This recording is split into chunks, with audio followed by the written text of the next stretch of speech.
Salut, dans cette vidéo aujourd'hui on va parler de vie financière. Alors il y a quelque chose que vous devez savoir, c'est que sur une durée de 30 ans, n'importe qui a un petit peu de stratégie et surtout un petit peu de rigueur peut réussir à prendre ses finances en main et peut même réussir à atteindre ce concept de la liberté financière. Donc sur une durée suffisamment longue, avec surtout cette idée de poser encore une fois une brique tous les jours, tout le monde peut y arriver. Donc on va voir comment dans cette vidéo et surtout on va voir comment accélérer les choses. Il y a un autre point juste avant que je voudrais vous dire et qui me semble vraiment important au niveau des finances personnelles, c'est que n'oubliez pas que sur ce pilier de l'argent dans votre vie, n'oubliez pas que l'argent, gérer votre vie financière, vous le faites pour vous, mais vous le faites aussi pour votre entourage. Parce qu'à partir du moment où vous devenez à l'aise financièrement, à partir du moment où vous n'êtes plus sous pression financière et que vraiment l'argent c'est quelque chose que vous sentez que voilà, vous avez maîtrisé ce pilier de l'argent et que l'argent n'est plus un problème dans votre vie, c'est pour vous évidemment, mais c'est aussi pour les autres, c'est aussi pour vos parents à partir du moment où ils vieillissent, c'est aussi pour vos enfants, quand vos enfants, quand vos enfants grandissent, quand ils ont besoin de vous. Donc n'oubliez pas que c'est vous, mais c'est aussi les gens qui comptent pour vous, qui vont pouvoir en bénéficier. Alors on va parler de ça dans cette vidéo. Juste avant, je voudrais vous dire que aujourd'hui c'est jusque dimanche. En fait, chaque jour, je fais une promotion spéciale pour l'offre 5 millions, ma chaîne qui a passé les 5 millions de vues. Et aujourd'hui, j'ai mis en ligne ce que j'ai appelé le pack intégral création de contenu et finances personnelles. Donc, c'est un grand pack où il y a 20 formations sur la thématique des finances personnelles, sur la thématique de la création de contenu. Donc, si ça vous intéresse, c'est le premier lien dans la description. Donc, ce pack, il disparaît ce soir. C'est vraiment une grosse offre, donc je la laisse seulement une seule journée. Et ce qui est aussi important, c'est que c'est le dernier pack. Voilà, c'est le dernier pack. Après, il y aura plus de packs. Donc, si ça vous intéresse, en tout cas pour cette offre 5 millions, donc si ça vous intéresse, c'est le premier lien dans la description. Quand on veut prendre sa vie financière en main, la première chose à gérer, c'est l'aspect sécurité. C'est vraiment le premier point à gérer, c'est-à-dire d'avoir une sécurité financière. De plus être là en se disant mince, mais qu'est-ce qui se passe si je me fais virer, parce que ça peut arriver. Mais mince, qu'est-ce qui se passe si, je sais pas, mon téléphone casse? Qu'est-ce qui se passe si ma voiture a un problème? Vous voyez, tout ce genre de choses. Qu'est-ce qui se passe si concrètement, je dois sortir 2 ou 3 000 euros parce que voilà, mon ordinateur a un problème ou quelqu'un a besoin d'argent tout simplement. D'avoir cette notion de sécurité financière. Ça c'est vraiment, avant même de se poser d'autres questions d'indépendance, de liberté, de gagner plus, etc. C'est le premier point. La sécurité financière. Sécurité financière. Donc pour la sécurité financière, premièrement, il faut apprendre à gérer son argent, évidemment. C'est-à-dire que si je gère pas mon argent, qu'est-ce qui va se passer? C'est que je vais toujours être ric-rac, donc je ne pourrai pas épargner. Donc déjà, je ne pourrai pas construire cette sécurité financière, voire même pire, je vais être en deçà. Donc je vais tout simplement avoir des dépenses qui sont au-dessus de ce que je gagne et donc je vais me retrouver dans la dette. Et donc là, encore une fois, là c'est exactement l'inverse de la sécurité financière. Donc il faut apprendre, c'est le premier point, à gérer son argent pour pouvoir épargner. À partir de ce moment-là, quand vous pouvez épargner, vous pouvez commencer justement à mettre en place cette épargne de sécurité. Donc moi, dans ma vision des choses, là je suis en train vraiment, comme je vous en avais parlé il y a 6 mois en arrière, quand j'ai eu mon visa pour la Corée, je me suis dit ok, à partir de maintenant, là pendant les 5 prochaines années, je vais me concentrer à régler définitivement le problème d'argent. C'est-à-dire que dans 5 ans, j'aurai la liberté financière. Dans 5 ans, l'argent, ça sera un truc qui sera plus du tout dans ma vie. Voilà, ça sera plus dans ma vie, ça sera un truc qui sera complètement réglé. J'aurai plus du tout à me poser une seule question au niveau de l'argent. Ça sera totalement sous contrôle. Donc c'est ce que je suis en train de faire. Je suis en train de développer vraiment une stratégie par rapport à ça. Et notamment, j'en parle beaucoup dans la formation Abondance Financière Express qui est sortie il y a quelques mois et qui est dans le pack intégral qui est disponible aujourd'hui. Et donc, par rapport à cette épargne, donc cette épargne de sécurité, pour moi, il y a 2 points. Enfin, le point le plus important de cette épargne de sécurité, c'est qu'elle doit être liquide, en fait. Et donc, qu'est-ce que ça veut dire liquide? Ça veut dire que vous devez pouvoir la récupérer. Parce que vous comprenez bien que si vous avez une épargne et que cette épargne, vous pouvez pas la récupérer parce qu'elle est bloquée sur un compte par exemple, ça pose un gros problème. Donc cette épargne de sécurité, elle doit avant tout être liquide. Donc là je vais parler notamment pour les Français, mais si vous n'êtes pas Français, c'est un petit peu la même idée. Pour les Français, ça va se passer avant tout sur les livrets. Donc je vais penser par exemple au livret A, puisqu'il y a un plafond à 22 950 euros.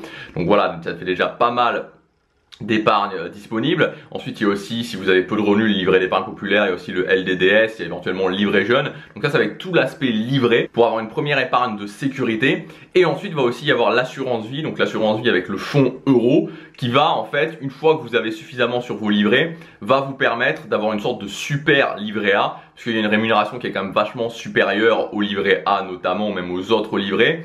Et ça vous permet tout simplement de gagner un petit peu plus d'argent, ou en tout cas de limiter la casse par rapport à l'inflation. Donc ça va vraiment être l'épargne de sécurité. Ensuite, une fois que vous avez lancé cette roue, cette machine de constituer votre épargne de sécurité, le deuxième point, ça va être de multiplier, c'est-à-dire de gagner plus. Alors, encore une fois, vous pouvez vous dire, ok, moi, j'ai pas envie de gagner plus, ou je laisse complètement de côté ce fait de gagner plus, mais la problématique, c'est que si vous laissez de côté ce fait de gagner plus, comme je vous ai dit, ça va vous prendre 30 ans, 35 ans, pour pouvoir vraiment être à l'aise financièrement. Donc en fait, faut jamais oublier que tout est une question de capital, tout est une question de capital que vous allez épargner, que vous allez investir, donc plus vous allez gagner, forcément, plus concrètement, vous allez pouvoir avoir de capital, et donc plus vous allez pouvoir accélérer le temps. Et au lieu que ça vous prenne 30 ans ou 35 ans pour avoir la liberté financière ou pour être vraiment à l'aise financièrement, ça va peut-être vous prendre 20 ans ou ça va peut-être vous prendre 10 ans, voire même 5 ans. Si bon, 5 ans, il faut quand même y aller. Mais enfin bon, on va dire entre 5 et 10 ans si vraiment vous augmentez vos revenus et que vous gérez très bien. Donc, moi, ce que je connais au niveau de la multiplication, c'est très simple, ça s'appelle la création de contenu. La création de contenu, j'en ai vraiment, c'est tout ça, j'en ai déjà beaucoup parlé, c'est le fait de réunir une audience autour d'une thématique. C'est quelque chose auquel je crois énormément. Et vous savez, sur la création de contenu, il y a il y a un peu cette suspicion, notamment avec ce qu'on peut appeler les vendeurs de rêves. Et donc si vous voulez, clairement l'idée c'est que dans la création de contenu, il y a plein de gens qui parlent de choses qui sont des petites thématiques et qui sont des thématiques aussi qui sont très rentables. Moi, quand j'ai commencé, comme je vous ai dit, je parlais d'organiser ces séjours à Disneyland Paris.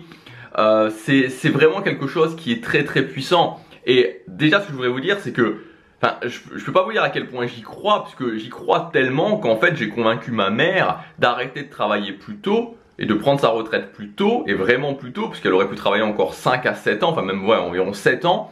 Donc je l'ai convaincue de faire ça, et elle se lance dans la création de contenu.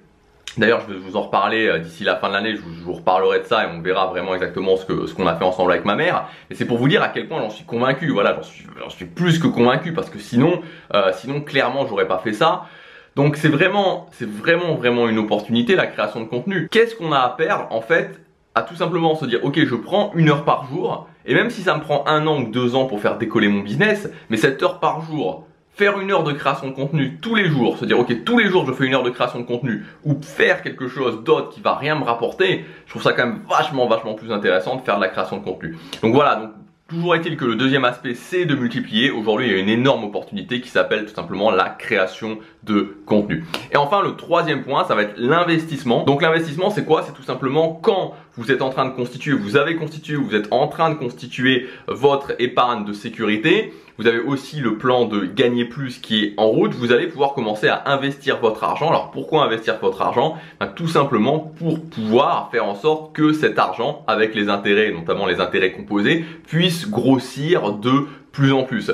Et cette notion d'intérêt, cette notion d'intérêt composé, elle est très importante, parce que c'est vraiment une courbe qui est exponentielle, et on se rend compte que sur une durée suffisamment longue, ça donne des sommes qui sont complètement colossales. Moi, la stratégie que je privilégie, la stratégie que j'avais déjà mis en place et que je continue à mettre en place pour moi, c'est la stratégie des ETF. Donc les ETF en français, c'est fonds négociés en bourse. On parle aussi d'investissement passif, on parle aussi d'investissement indiciel, puisque tout simplement en général les ETF suivent des indices. Donc cette stratégie des ETF pour moi, elle est vraiment, c'est vraiment la stratégie gagnante, notamment quand on n'est pas un professionnel. Et actuellement, moi je me forme beaucoup, je continue à me former là-dessus parce que c'est vraiment une priorité pour moi. Et quand on voit des études, et donc je parle vraiment de statistiques, là je parle de faits, que par exemple les gens qui achètent des actions en particulier, ou qui veulent se rémunérer notamment avec les dividendes, donc le stock picking, et des professionnels, en fait vraiment des professionnels, et qui ces professionnels là sur 15 ans, donc il y a des études sur plusieurs années, notamment sur 15 ans, il y a 90% des professionnels, c'est-à-dire il y a plus de 90% des professionnels, donc je parle des gens qui sont vraiment professionnels du métier, qui ne battent pas le marché. Très clairement, je vois pas pourquoi moi je battrais le marché alors que je suis pas un professionnel. Donc voilà, c'est tout simplement pour ça que je choisis cette solution, cette stratégie d'investissement passif. Et donc si vous voulez vous lancer là-dedans, donc dans la stratégie passive des ETF, un conseil déjà que je peux vous donner, le conseil qui vraiment pour moi est vraiment très important si vous êtes français, c'est tout simplement d'investir à travers un PEA. Donc le PEA c'est le plan d'épargne en action. Donc en fait c'est tout simplement le fait que entre un PEA, plan d'épargne en action, et un CTO, donc compte titre ordinaire pour investir en bourse, le compte titre classique pour investir en bourse, il y a un avantage fiscal qui est vraiment énorme. Et si vous avez cette stratégie passive long terme, donc voilà, sur une durée de 20 ans, sur une durée de 30 ans d'investissement, le PEA va être vraiment, par rapport au compte titre ordinaire, va vraiment vous apporter un avantage fiscal très important. On peut investir jusqu'à 150 000 € sur son PEA, donc ça fait déjà un petit peu de marge. Et même, là j'ai fait des calculs justement, même par rapport à une assurance vie qu'on va prendre, donc pas en fonds euros mais en unité de compte, le PEA est plus avantageux. Donc alors après, bon, ça dépend, voilà, ça dépend surtout le temps sur lequel vous allez investir. Et bon bref, sans rentrer trop dans le détail, sans rentrer trop dans le technique, on n'est pas dans une formation ici, mais vraiment pour vous dire que le PEA, c'est vraiment un bon plan pour investir en tant que Français si vous voulez justement commencer à investir en bourse et particulièrement dans la stratégie des ETF. Il faut savoir justement, alors là encore une fois, sans rentrer trop dans le détail entre les différents types de réplication dans les ETF physiques, les ETF synthétiques, il faut savoir qu'il y a des ETF, puisque normalement le PEA vous pouvez investir que sur des actions européennes. Et donc il faut savoir que donc justement grâce à ça, vous pouvez justement, il y a des ETF qui répliquent des indices américains comme le S&P 500 et sur lesquels vous pouvez investir. Même à travers justement qui sont éligibles au PEA. Bref voilà, donc en clair ce que vous devez vraiment retenir c'est sécurité, multiplication, investissement. Ça doit être votre stratégie financière. Si maintenant vous voulez en savoir plus au niveau des finances personnelles, si vous voulez en savoir plus au niveau de la création de contenu, j'y ai mon pack aujourd'hui, seulement aujourd'hui, mon pack intégral qui s'appelle le pack intégral création de contenu et finances personnelles. Il y a 20 formations, vraiment c'est un gros pack. Que vous soyez intéressé par l'un ou par l'autre, vous allez pouvoir vraiment apprendre des choses et surtout des stratégies concrètes, c'est-à-dire qu'il n'y a pas de blabla dans ces formations, c'est vraiment des stratégies concrètes à mettre en place. Si ça vous intéresse, c'est le premier lien dans la description. Je vous dis à demain pour la prochaine vidéo, chaque jour.